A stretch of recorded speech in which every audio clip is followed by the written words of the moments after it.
Mars was a planet of extremes, its barren red landscape stretching endlessly under a sky tinged with rust. The orbital station above shimmered faintly, a fragile sentinel watching over the first human settlers who had dared to make this alien world their temporary home. Inside the station, a peculiar tension simmered, one that had nothing to do with oxygen levels or solar panel calibrations. It was a bet, unlike anything the interplanetary community had ever witnessed. "Pay for the poorest shelter on Mars, and I'll give you the orbital city," the manager had declared weeks ago, his voice broadcast to the settlers and engineers alike. Laughter had erupted. Everyone thought it was absurd. The orbital city, a marvel of human engineering orbiting high above Mars, symbolized the pinnacle of survival and luxury in a hostile environment. Yet, among the crew, one engineer saw opportunity, possibility, a chance to rewrite the rules of life on Mars. While others scoffed at the words, he began calculating, planning, considering every variable from resource allocation to radiation exposure. The orbital city was not just a structure. It was an ecosystem, self-sustaining and complex, requiring precise energy distribution, water recycling, and artificial gravity modulation. To acquire it, one had to think far beyond conventional strategies, to bend the absurdity of the challenge into a path of calculated risk. That engineer, now at the center of the attention, had spent weeks analyzing every aspect of Mars's storms, radiation levels, and orbital mechanics, preparing for a maneuver that most considered impossible. Outside, the Martian dust storms raged, the planet's thin atmosphere whipping fine particles into blinding clouds, a natural barrier that seemed to echo the incredulity of the crew below. The engineer had spent countless hours in the orbital observation deck, mapping trajectories and predicting the station's response to each environmental variable. NASA's data streams were clear but limited. No amount of satellite observation could account for the micro-variations in wind and radiation at a precise Martian coordinate. The manager's challenge was audacious, a provocation wrapped in jest, yet the engineer treated it with meticulous seriousness. His AI assistant ran simulations of orbital insertion, calculating gravitational assists, energy outputs, and structural stresses. Every decimal mattered. The poorest shelter on Mars, a modest dome with minimal life support, was more than a simple structure. It was a test of ingenuity, resource management, and psychological endurance. If he succeeded, the orbital city would become accessible not through bureaucratic channels, not through corporate negotiation, but by the audacity of one human mind daring to turn a joke into reality. Other crew members watched skeptically, unaware of the detailed risk assessments being made, the simulations testing hundreds of scenarios per second, weighing the cost of failure against the reward. Outside, the planet's dusty horizon shimmered under the fading Martian sun, casting long, surreal shadows that hinted at the challenges ahead. To move from the shelter to the orbital city, the engineer had to coordinate drones, establish precise trajectories, and account for every atmospheric anomaly. Even minor miscalculations could result in catastrophic failure, a lesson the crew had already learned with minor orbital mishaps months before. The engineering bay became the nerve center for the operation.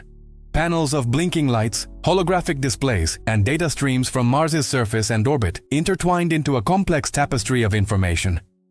The engineer studied the feeds, annotating points of interest, marking deviations, and identifying safe windows of operation. Every Martian storm had its pattern, its rhythm, its predictable and unpredictable moments, and he had spent years learning to read them like a musician reads sheet music. The poorest shelter, modest as it was, had structural vulnerabilities that required reinforcement before any orbital maneuver could be attempted. Materials had to be reinforced, conduits shielded, and atmospheric regulators optimized to survive the journey and potential pressure changes. The engineer's hands moved swiftly, methodically, adjusting robotic arms, configuring drones, and ensuring that each component of the operation was synchronized with extreme precision. Communication to Earth remained delayed, a frustrating but familiar limitation, so all decisions had to be made autonomously. Risk assessments, simulations, and contingency plans were layered upon one another in real-time analysis. Meanwhile, the rest of the crew watched, part of them horrified, part of them fascinated. What began as a bet now felt like an unprecedented experiment, one that could redefine human capability on Mars and in orbit. The orbital city, with its gleaming modules and artificial gravity loops, hovered above like a distant dream, its accessibility contingent not on approval or authority, but on skill, daring, and perhaps a little madness. The stakes were monumental: survival, prestige, and the validation of ingenuity against the seemingly impossible. The Martian environment offered no comfort for mistakes. Dust storms could erode sensors, high radiation bursts could fry circuits, and the thin atmosphere offered no margin for error. Every calculation the engineer performed accounted for these variables, incorporating redundancy into every system. He studied the thermal differentials that could cause expansion and contraction in structural joints, the potential electromagnetic interference from solar flares, and the microgravity effects on fuel dispersal for propulsion systems. Even the seemingly mundane tasks, like calculating the alignment of solar panels or the trajectory of tethered drones, carried the weight of life and death consequences. As he moved through the operational bay, his mind was a whirlwind of probabilities, contingencies, and simulations. The rest of the crew began to understand that the bet, as insane as it seemed, was now a mission, a challenge that could elevate humanity's presence on Mars from survival to mastery. Outside, the dusty horizon shifted as the storms began to recede, revealing glimpses of the orbital city above. It shimmered like a beacon, reflecting the sunlight and human ambition, a promise of what could be achieved when imagination and determination collided. The engineer's eyes, focused and unwavering, tracked every variable, every anomaly, every potential failure point. He knew that once action began, the window of opportunity would be narrow, measured in minutes, and every second would count toward either triumph or disaster. The moment of action had arrived. The engineer stood in the control center, surrounded by the hum of machinery and the faint red glow from the viewport. Every calculation he had made over the past weeks, every simulation run on the AI systems, every contingency plan now converged into a single critical sequence. The poorest shelter, modest and unassuming, became the launching point for an audacious attempt to access the orbital city. Drones, tethered with precision, carried supplies and equipment into the thin Martian atmosphere, each movement calculated down to fractions of a meter. Sensors monitored air pressure, wind velocity, and structural vibrations in real time.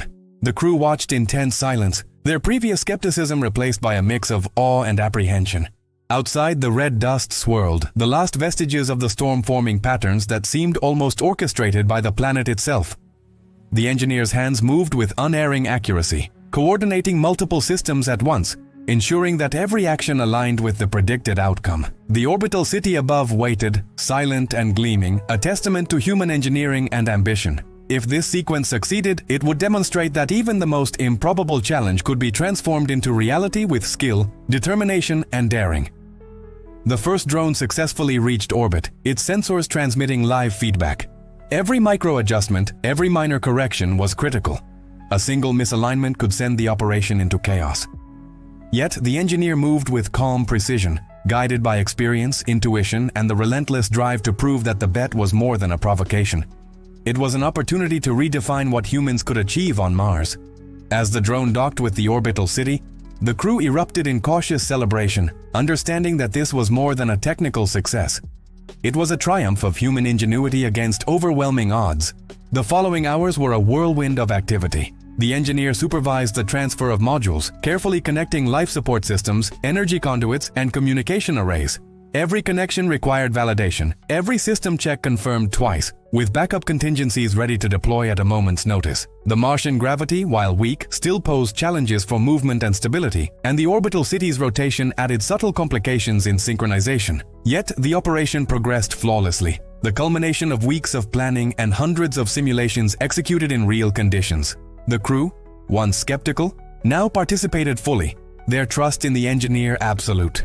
Outside, the red Martian landscape stretched endlessly, silent witness to the audacity unfolding above. The orbital city, now partially connected to the shelter, gleamed as a symbol of possibility, of ambition realized through courage, knowledge, and relentless determination. The engineer paused briefly, reflecting on the enormity of the moment. Humanity had dared to push boundaries, to challenge absurdity, and to achieve what seemed impossible. Yet, the operation was more than just a technical victory. It was a testament to the resilience of the human spirit in the face of isolation, danger, and the unknown. Communication to Earth, delayed as always, would soon relay images and data of the successful docking, inspiring generations of scientists, engineers, and dreamers. Every metric monitored, every parameter validated, was proof that audacity combined with expertise could bend even the harshest environment to human ingenuity. As the sun dipped below the Martian horizon, shadows stretched across the barren landscape, the red dust settling into gentle dunes.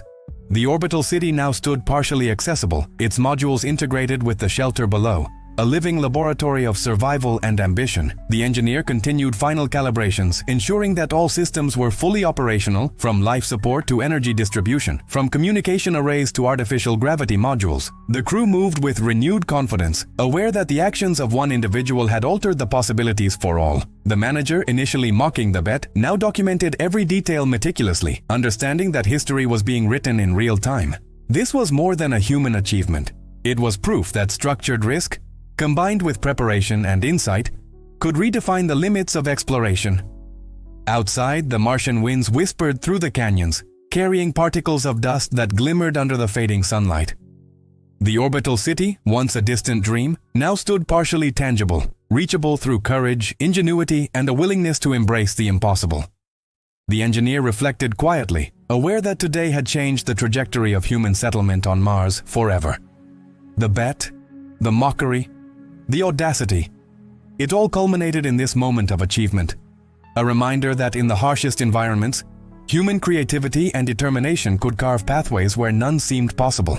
The final hours of the operation brought both reflection and anticipation. The crew gathered to review data, analyze system performance, and ensure redundancy for all critical modules. Every sensor reading, every energy output, every life support metric was catalogued and verified. The engineer, ever meticulous, noted anomalies, however minor, and recalibrated systems to account for environmental shifts. Outside, Mars remained silent and imposing, its red plains stretching toward the horizon, indifferent yet awe-inspiring.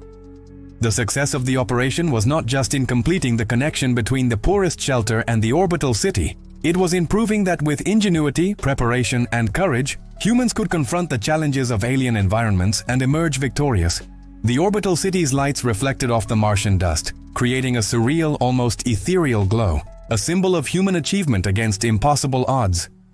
The engineer knew that today would be remembered not just as a technical feat, but as a narrative of audacity, vision, and the relentless pursuit of possibility.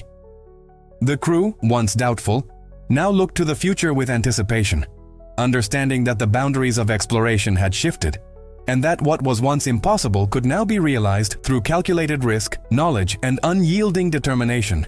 Humanity had taken one more step toward mastering life beyond Earth, and the actions of one individual had proven that the audacity to dream could indeed reshape reality.